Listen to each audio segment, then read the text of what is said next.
Good morning, everyone. Welcome back to the Spirit of Liberty broadcast.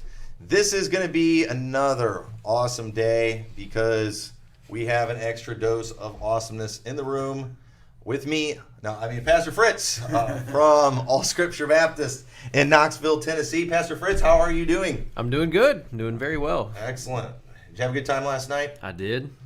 Delighted to be here. It's interesting seeing nothing in Rock Falls. Yeah, not much here, is it? It's a little smaller than Knoxville. It is.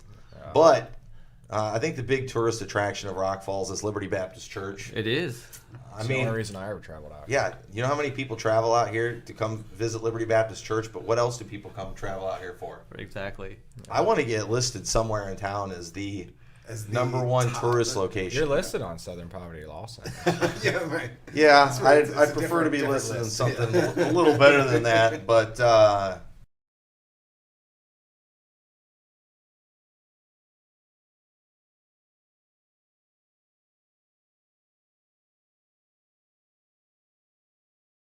Run for president, then they would be coming for him. But yeah, other than that, yeah. But we have officially declared ourselves the number one tourist spot in the town of Rock Falls, and I want somebody to prove me otherwise on that. So anyway, but we had a great time last night. We had our annual Christmas dinner, and it was so nice getting to do it in the new building. It looked super nice. The ladies did a fantastic job. It looked great. I mean, everything went good. It was so much fun, and looking forward to another great day at church. Pastor Fritts preaching both services today, so make sure you catch the preaching live streams. So thankful too. You know, I heard your wife talking about how cold it is up here, but it hasn't gotten cold yet.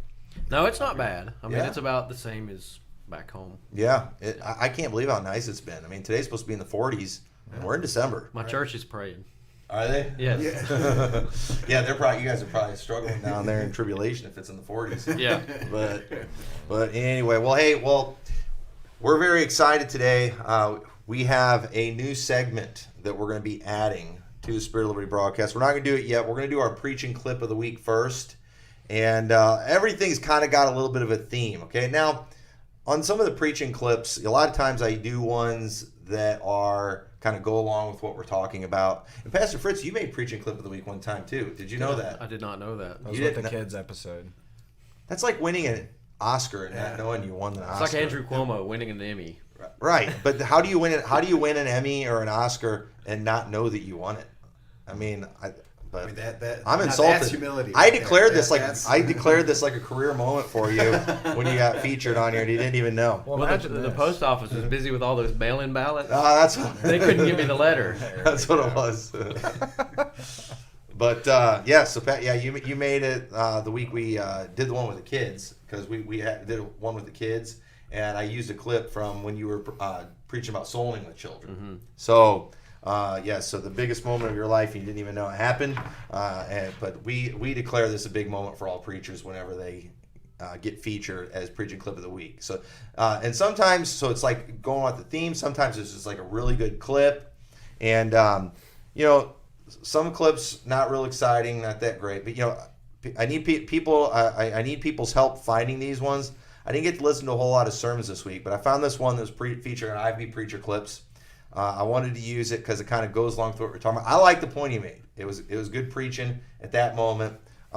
This guy, though, all right, please don't investigate him. He's a hardcore camp meeting guy, camp meeting royalty. Some famous camp meeting videos out there.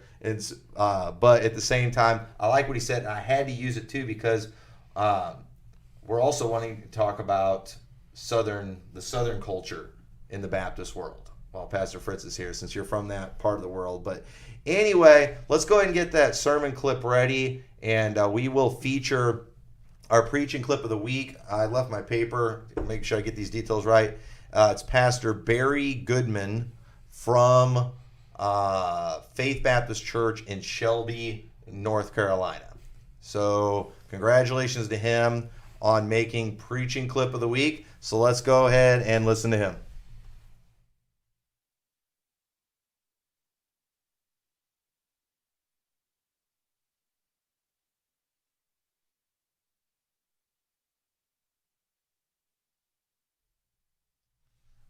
All right, Alex, you're gonna need to start that one over. All right, you guys talk for a second. I changed the setting on there. All right, Alex. I gotta go fix that. So you guys talk about camp meeting preachers for a little bit.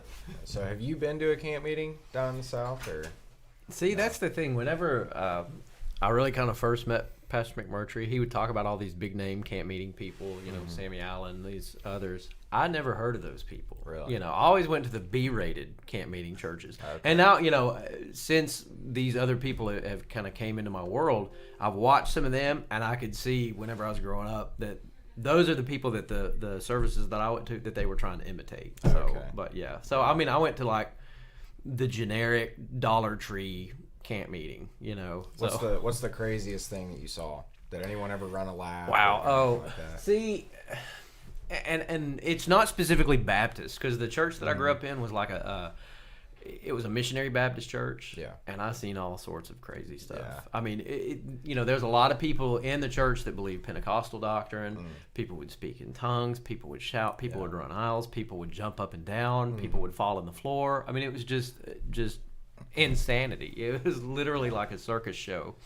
But as far as the craziest thing, there was a girl one time that said she was demon possessed. Oh wow. And somebody saw on some Jimmy Swaggart program of them casting the demon out of somebody. So they tried to recreate that. And they brought this Bible, like a family Bible, you know, the ones that weigh like 1,400 pounds. They put that family Bible up at the front of the church, and this demon-possessed girl stands on the Bible, and all the men of the church come up there, and they're praying for her, and everybody's praying out loud, and she's screaming. I was a kid. I was hiding under the back pew. But, I mean, that's probably the strangest thing that I ever experienced. It was it was really bizarre. Yeah. Was that Baptist? Missionary Baptist Church. Wow. Well, that's exciting. Well, Alex, if you can move that thing back to the beginning of the video and then start that up again. I changed the setting on there when I was doing something, so we'll start that again. We want to make sure you hear that. Folks, I'm not even going to lie. I'm in over my head when it comes to the technology that we've got set up here. We're getting better, but like every time I add something, we've got to kind of like redo everything. So, yeah, you need to go down to the bottom of the screen and move that little round thing all the way over to the left, and then that'll get it there. It's kind of hard to see what you're doing on there. But yeah, so do you think there's a lot in common? Do you think the camp meeting crowd a lot of times gets what they do from the Pentecostals? Oh, you know, I've heard Tony Hudson make the statement that if the Baptists hadn't lost their shout, there wouldn't be a Pentecostal movement. Right. Yes. So, I mean, I do to a degree. You know, I mean, I think that they equate all this hype and emotionalism with the Spirit. And so they try to recreate that. And if it's not there, they're going to drum it up any way they can. So. Right. Yeah, it does seem like they're stealing from the Pentecostals. But all right, well, let's go ahead and watch this clip. Think we're ready to go now.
Of that All right, turn up. church. Well, apparently we got no sound. I don't know what I did. I don't know what I did. You can here. Go ahead. Started Mute independent that. works. Here, no, mute this. We're becoming what we thought 40 We years ago. just are not technically savvy with stuff. Man, well, hopefully our other segment works. So I don't know if it will. We might have to save that for next week. We need to save that for next week because that can't be messed up. Yeah, we cannot mess that up. I don't know what I not the did wrong. premiere. I had it all set up before. This is just it's Pastor Fritz's fault. Yeah. I don't know. That's the only thing I can I think need of. somebody to blame. He was talking with me in the office and I got distracted and They can hear it now. now they can hear it. When Well, back- yeah, they when heard it when it went back to you. Yeah, that's because I they could were hear hearing it through the microphone. because they heard it playing through the TV. Well, you know what? They'll still hear it. If our microphones are up, they'll Right. hear it. They'll see it on the screen. We're We really just can't gonna do laugh this. too much. We've got to do it. We have to try because our preaching clip of the week failed. All right, maybe it was because of the pastor we used. The Lord wasn't in it. But basically, what he was talking about how what a lot of these churches are changing into is what these guys left 40 years ago when they were in the Southern Baptist.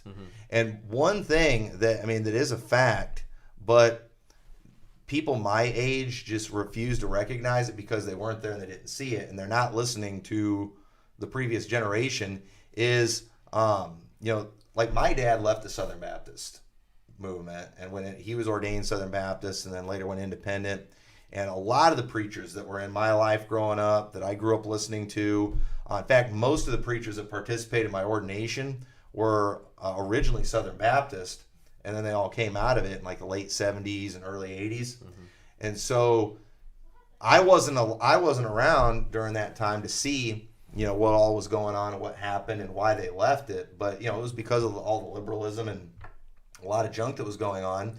And now guys like me who grew up in the independent Baptist movement are literally turning back into what these guys left. And they all do it thinking, we've seen the light, we've evolved, we've grown, and they don't realize what they're getting into.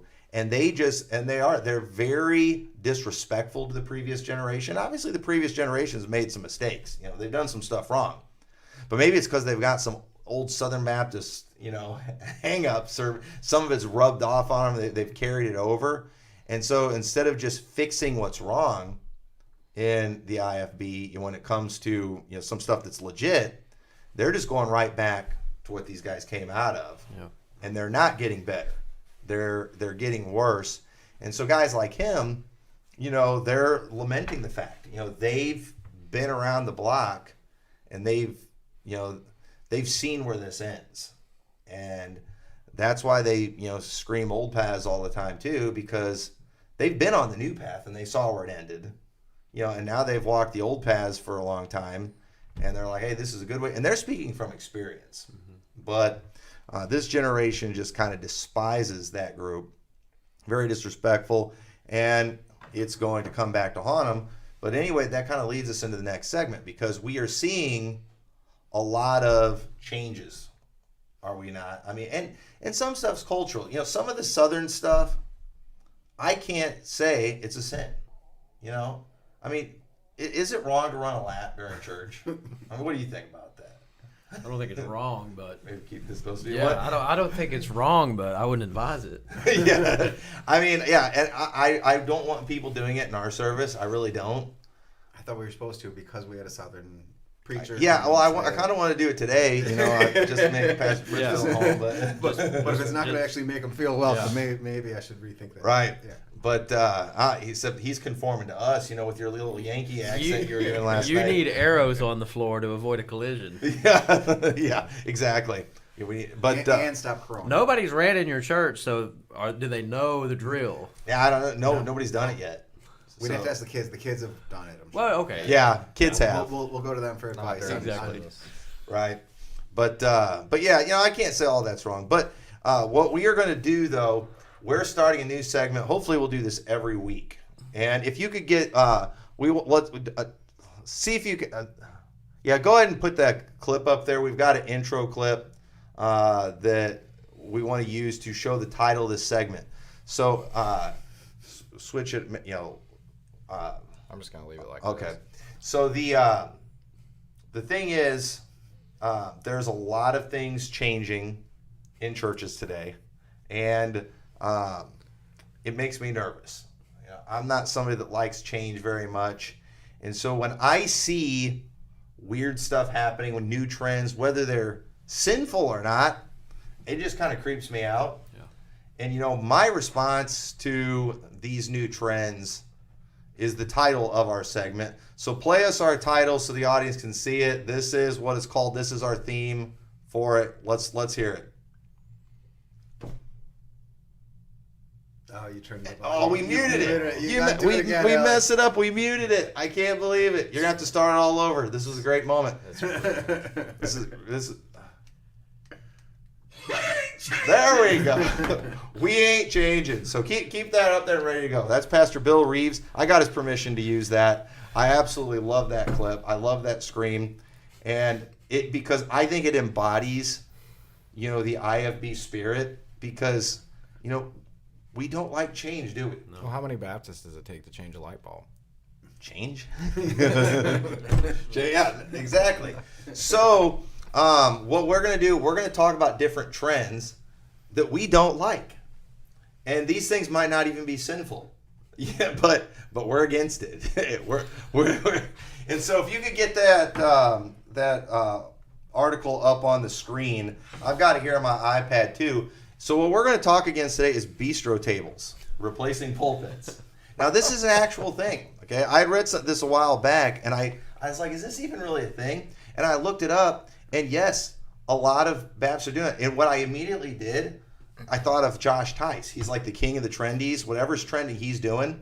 And so I went and I looked up the thing with him, and he's got a lectern he uses sometimes, but he also uses a bistro table sometime too. And sure enough, I found a picture of him on a bistro table. And so this article is called Pulpit, Podium, Music Stand, or Bistro Table.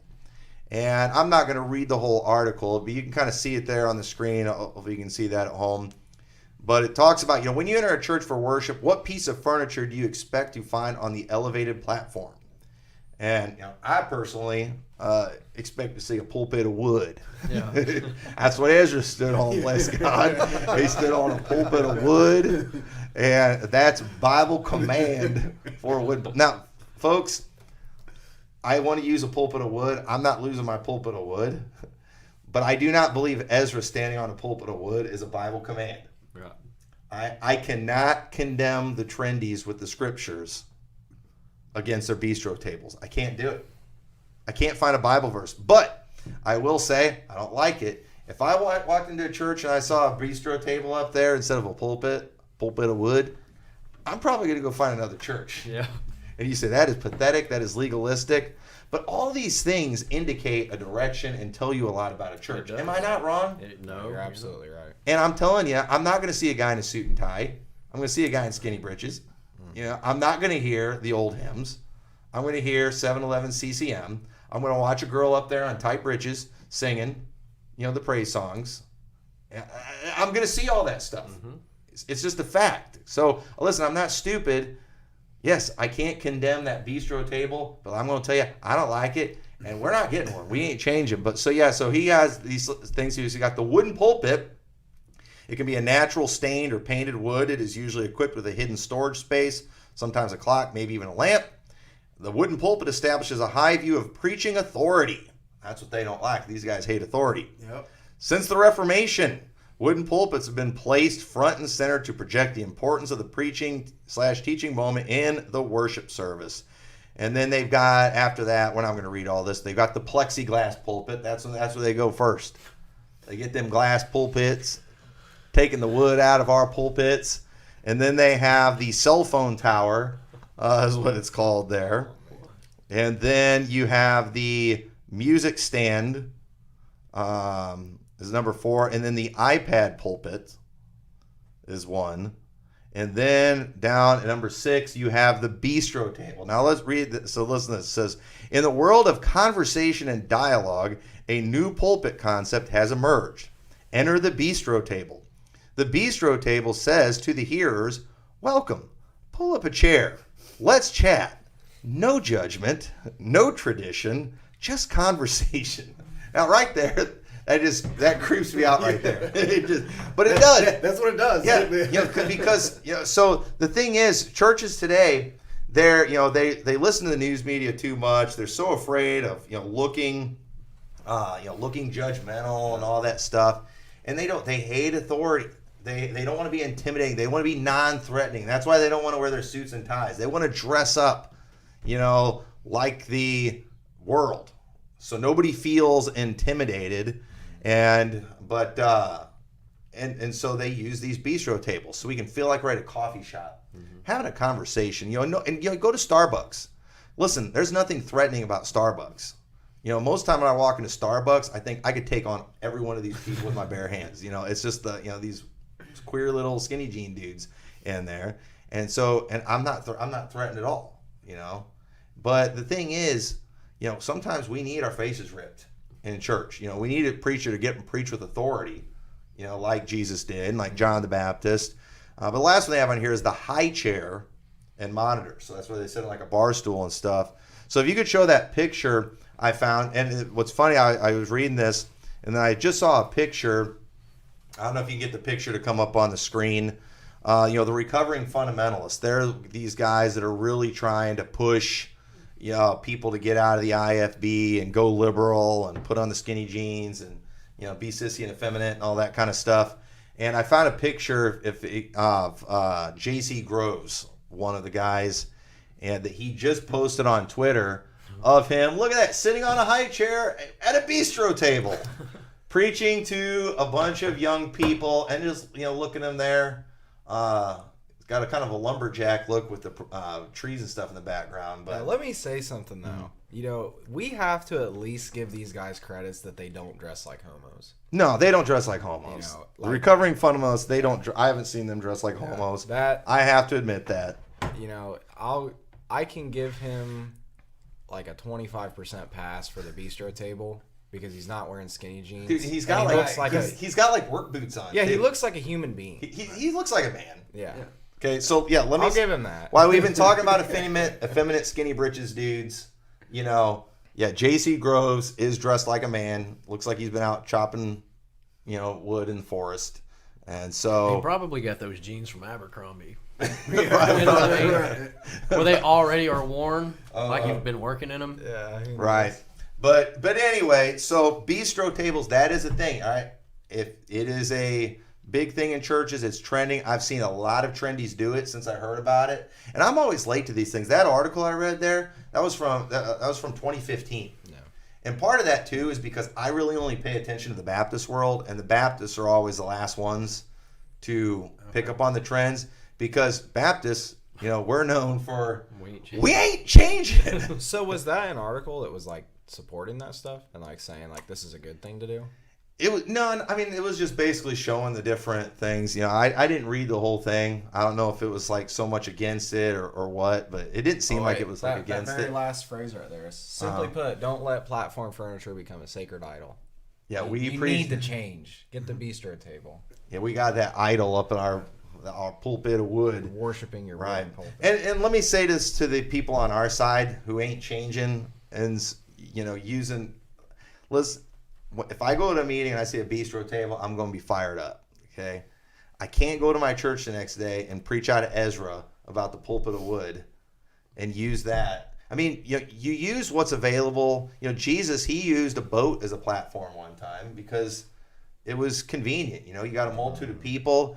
Sound carries good across the water. You can kind of get elevated a little bit where the multitude can see you. Yeah. You do what's practical, right? But at the same time, there's something to be said for some tradition. But we don't want to make these things Bible commands. But at the same time, I can't find a scripture to condemn bistro tables. But I condemn bistro tables. Yeah. Pastor Fritts, you don't have to condemn bistro tables if you don't want to. But if I see you get one in your church, I'm going to get nervous. Yeah.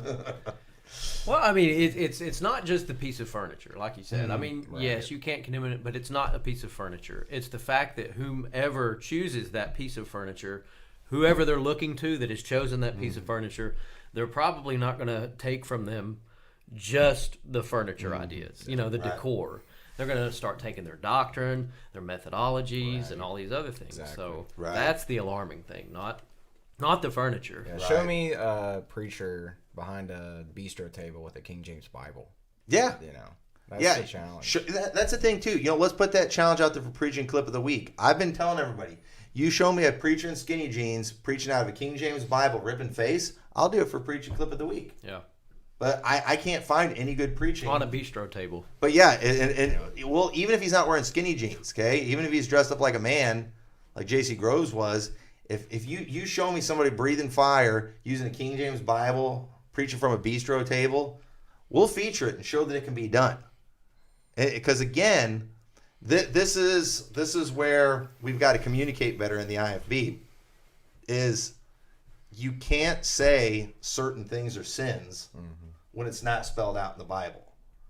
Okay? But at the same time, the liberal crowd has to admit that many of these things that are not sins do indicate a direction and represent something that is bad. Yeah. And Well, it is a sin. you know, that article even suggested it with the whole bistro table, that you're trying to be comfortable, you're trying to be inviting and all. So that's the goal. And that's why they don't wear the suits. That's why they don't preach hard. The whole goal is to get more folks in there. And I always say pad the offering plate. Yeah. What other, and have some notoriety. What other purpose would you have for? At face having a value, they can use the facade of like, oh, we're just trying to get a bunch of people in to get saved. But the thing is, we can go door to door soul winning and talk to these people and ask what church they go to, and majority of the time they're not saved. Like the larger, bigger churches, all the time when I went soul winning back in our town in Ohio, and I knew the church was better in the area because I'd actually been to them. There was this one church all the time. It was called The Tree. And I mean, See, I wouldn't even go to that church. Yeah, super liberal, all over the place. And I'm telling you, every single time I knock on the people's door, never saved because they know nothing. I went there, for 6 months before I got saved and actually went to a real church. But, I knew nothing at all about the Bible. And I went there for 6 months and I left and I still knew nothing at all about the Bible. Like, it was fun, it was cool, all my friends went there, but we didn't care about anything. I mean, we were still involved in all the sin that normal teenagers that go to public school do.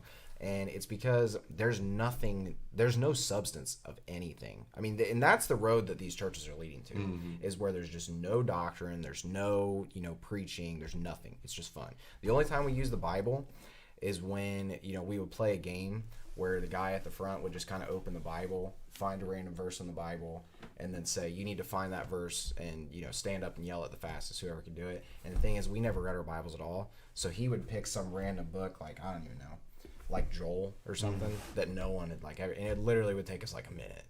People would have to open up to the front and find the page numbers and then flip through the pages and figure out. I mean, people knew nothing at all. It was embarrassing, honestly. Well, that's good. That'll probably be another segment if we ain't changing too. Just some of these weird hipster trendy names too, like The Tree. Yeah. Now There was another one named The X in that same town. The X. I would X that off my list. Yeah. I knocked the door of just randomly door knocking. Guy comes to the door, long hair, Nirvana t-shirt on, with like a flannel shirt over top of it, unbuttoned. And, hey, if you die today, oh, yeah, I'm a pastor of a Maker City church. Man. Just some big trendy church that it's taken over one of the old eclectic buildings downtown Knoxville. I guarantee he's probably got a bistro table. Oh yeah. For sure. So, I mean, but you have long hair and you're wearing a Nirvana t-shirt. Hey, back when I did waterproofing estimates, I did one for a church, a Lutheran church. Yeah. And I went out there and I met the pastor met me there. And I was expecting, I was told I was going to meet the pastor. Well, big, heavy, freaky looking dude with a Kiss t-shirt meets me there. And I thought I was going to meet the pastor. And I mean, this guy too, he was just dumb looking. He said he looked like he just got out of his mom's basement after playing, video games for who knows how many hours, just dirty, smelly looking. The dude was the pastor wearing a Kiss t-shirt. Man. Okay. I hope I never get that trendy. Yeah. But I'm telling you, and this guy, he had no idea what was even going on in the church. He was just there reading the sermons they send him every week, because they they're not part of the denomination too. They send him their sermons, and he had no idea what was going on. We had to wait for the deacon to get there because he just had no clue what was going on in the church. Yeah. He just goes up there and does their little hocus pocus, rituals every week. We have a church in Knoxville. I think it's funny. The name of the church is The Grove. And I'm like, the Grove in the Bible is where they went and worshipped all the idols. And all the sodomites would, weave hangings for the Grove. Yeah, Like, that will be a segment of the We Ain't Changing the church names. Yeah, We'll do that the next church. week. Yeah, maybe we'll do that one next week. And you show me a church that's got like one word in their name. Yeah. With no denomination or without church or something like that in their name. That's another Ripping automatic. face. That's another automatic preaching clip. Yeah.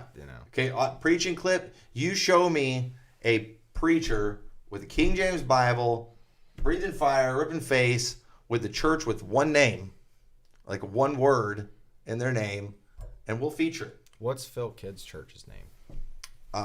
Kingsport of Emmaus. Or Emmaus of Emmaus, Kingsport. yeah. Emmaus of Kingsport. That's Emmaus of King. Yeah, you'll get some good clips out of Phil Kidd. Yeah. Every now and then. You'll get some bad ones too, but he's still every once in a while gets a good one in there every now. We got to and then. move on to the southern churches. It's not. Yeah, we got to get back to that. We're running out of time. I'm sorry about all the weird technical difficulties. We're gonna get this all nailed down eventually. That's gonna be my goal for 2021. Yeah, we'll take care of it. Yeah. Don't worry about it. Men always get things done. Yeah, we get it done. Eventually. You don't have to remind us every 6 months. But anyway, so yeah, back to Southern churches. So again, the culture is different. Now I know your church, you're in Tennessee, but you guys aren't. You don't act like Idiots. yeah, yeah. So I mean, I guess a lot of people. I mean, especially from here, when they see that stuff, they're just like freaked out and weird. But at the same time, for me, I grew up going to a lot of those things. It seems pretty normal to me. So I mean, when it comes to pastoring but people from the South that have probably been around that, I mean, do you ever feel like any of that's like creeping in your church, or No, is it foreign to your people? It is foreign to our people. We have I think 4 or 5 couples from California. So we have all these migrants. I don't even know that we have really any sort of Tennessee natives there. Mm-hmm. So because you're right in the heart of it, you guys could go to a camp meeting whenever you wanted. Probably, I'm sure there's a camp meeting within a couple hours of you. Phil Kidd, I mean, he's maybe an hour and a half away from me. Really? Yeah, he's not far. Yeah, see, that'd be worth the trip. You get a real blessing from that. Yeah. Pastor Boyle went and visited his church. He went to go do an interview with them for a documentary, and it was pretty interesting. Yeah, I remember hearing that story. I saw him. I got to see that interview. I can't wait to watch that. But yeah. So but one of the things too that I guess what are some of your favorite things? I don't know if I should put. I mean, I personally enjoy watching this stuff. I mean, I absolutely love it. But at the same, the screaming women thing. Have you ever been in a service and seen that women scream? Oh yeah. There was a lady. She would sing, and I don't even remember. There was one particular song that was like her song, and she would get up and sing, and she would just start shouting, and wow, and she'd throw the microphone, and I mean, she did it multiple times. So at various churches, so it wasn't that's hilarious. Yeah, but that was kind of her calling card. But I mean, women screaming, shouting, saying amen, that's normal. Right. The more noise, the better. Right. The more the spirits, but you just mind the spirit. Well, one of the things too that you'll often see in these churches is people that have been around them for a long time too. It becomes predictable. There's a way it usually starts. So a lot of times it starts with the women screaming. Women usually lead in getting the spirit to move, and it all because the thing is when a woman screams. It affects you emotionally, doesn't it? I mean, it's like you get a little freaked out or whatever, and so you feel like you got to do something, right? It's just take some Tylenol. Yeah, it's instinctive in a man when a woman screams, you need to do something, but she's not in trouble, she's not in danger, but it's like you have to do something, and so what seems to usually happen next, maybe the guys start shouting, maybe one runs a lap, but another thing that I think is hilarious they do in the camp meetings is then they just start going to the altar. Yeah. Have you ever seen the altar get filled during the song service? Yeah. Have you guys ever seen anything like that? Yeah, I have. Been there? Yeah, that's always an interesting thing, and that's the sign. That's how you know the spirit's really moving. Right. If somebody comes to the altar and it's outside of the altar call time, oh wow, we have to respond to this. Well, and the thing, I'm not saying none of this stuff can ever be real, but here's the problem. These preachers go and they talk about, man, we had a meeting, the Lord blessed. I mean, you know it's on when people's come to the altars, we haven't even given the invitation. Yeah. Well, now you tell people that, and they want the Holy Spirit to show up, they're just going to do it. Yeah. It's not even... And I was at a service one time where that happened, where people started going to the altar during the preaching, and literally by the time the preacher wasn't real far into the sermon, he probably only preached maybe 10, 15 minutes, people started going to the altar, and before you knew it, everyone was at the altar. I mean, almost nobody was left. Yeah, but he'll tell that story for 10 years. Oh, they're still telling it. Well, then when they're you're still the talking guy about it. left, it's like eventually it becomes an obligatory thing. Like, Right. You have to go to the altar too, because otherwise you're the guy. Well, sitting yeah. there You're that the didn't only get the one without movement of the no- Spirit. Yeah, you get called out. I've had that happen to me before. But yeah, so then after they filled the altar, he just quit preaching, and they just went right into the invitation. Probably lasted for about an hour. Well, so then the next year, everybody talked about that all year. I mean, man, that was fantastic. You never seen anything like that. And then we got to recreate it. So the next year they literally tried. I've seen this in 2 different cases where stuff like that happened, and then the next year they tried to recreate it, and it happened, but yet it didn't happen. That next year, people started because everybody talked about that one boy that went to the altar first, that kind of started it. And so then the next year, every other young guy there wanted to be that one boy again. So it was like a race. So they just had to wait for an intense moment in the sermon so they could go to the altar, because you didn't want to look like you were racing. It had to, and it was just manufactured, and it happened. The altar got filled again, but it was just like nobody got excited. Everybody knew it wasn't real. But the problem is, these things are becoming very manufactured, and it's very rare when, it's the real thing. I was watching a camp meeting one time, and this is when you really know it happened, and that's when the altars get filled during an offering. Have you ever seen that? No. Yeah, I have seen that. I watched it live.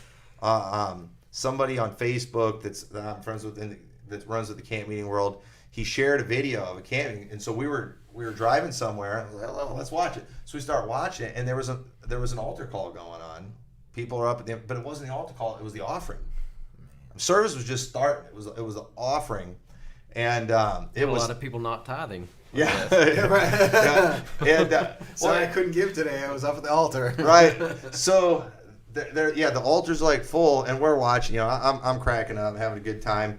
But I was like, I told my wife, I was like, this is the offering. I was like, I said the altar's getting filled during the offering, and so I knew that's when it's really on. That's like the pinnacle, of the Holy Spirit showing up was when it gets filled during the offering. So I'm just enjoying every minute of it. I wanted to save that, but like I said, it was an unlisted link, and then I guess they said to private or something later. I never could find that video again. But that's where I got a phrase that I've used many times in our church. I was just about to quote it. Yep, and I use it all the time. And the preacher gets up there and he's talking, and he's just like, encouraging people to give, and he's like, just remember, if you throw it out the front door with the shovel, God will throw it in your back door with the backhoe. I've never forgotten that statement. I went and I said it in our church that next Sunday. We didn't have any better of an offering after saying that. People threw it out with a tablespoon. But either way, I mean, I love some of the camp meetings. Do you have any favorite or? And when I say favorite, it doesn't mean you endorse them or anything like that. Who's your favorite camp meeting preachers? That's what I was telling Austin. I said I always went to the B-rated. I was Those never are sometimes better. I was never aware of these A-team camp meeting preachers. The preachers that we went to and kind of the circuit we ran in was kind of a local, I guess, kind of. But I can see now, some of the big time people. That's who they were emulating. Yes, yes. The B-rated ones are better because they work even harder to manufacture a show because they want to get a reputation for being the, that being the place under the spout where the glory comes out. Yeah. And so like Sluter, remember his camp meeting he did where Gene Kim jumped in the baptistry and all that kind of stuff? I mean, that stuff was so fake it wasn't even funny. But at the same time, they were doing that, trying to show the camp meeting world, people who look for, the spout. Yeah. They wanted to show we're it. Yeah. And make a name for themselves. And so they're copying all that stuff. So, you have places where it's a real thing like, Resaca, Georgia, Greer, South Carolina, some of the Sammy Allen meetings and things. But, then you have the underlings that are trying to create their own. Yeah. And it gets funny. And it gets weird in some of those places. It gets out of control really fast. And but yeah, so the thing is, if you're looking, Phil Kidd used to be one of the main keynote speakers at a lot of these things, but most of those guys won't have anything to do with him anymore. I don't think he scored any points getting the hair plugs, but I don't know if have you seen the Phil Kidd hair plugs? You got to look those up; those are good. But we're running out of time. These things go so fast. But either way, I don't have a problem with cultural differences in churches, and I acknowledge there's going to be some stuff different in the South, and they can still be good people. I get mad when they try to act like we should be that way. That's not who I am. Yeah. But I'll let them be them if they'll let me be me. When they accuse us of not having the Holy Spirit because we don't have any women screaming, and I'm sorry, women screaming. Yeah. That's not okay. That's a direct violation. Yeah, that is. I mean, that's not a cultural difference. I mean, yes, I guess they're not usurping authority when they're screaming because, I mean, frankly, these preachers want them screaming. They like it. Yeah. So I guess they're not usurping authority, but they're not learning in silence. Yeah. They're not waiting until they get home to ask their husbands a question. They're just responding, screaming in the middle of the service. Yeah. Taking it. They take over the service. They do take over the service. And when they're running, when they're setting the pace spiritually, we got a problem there. But, some differences are going to be fine. But, yeah, they can't force that on us.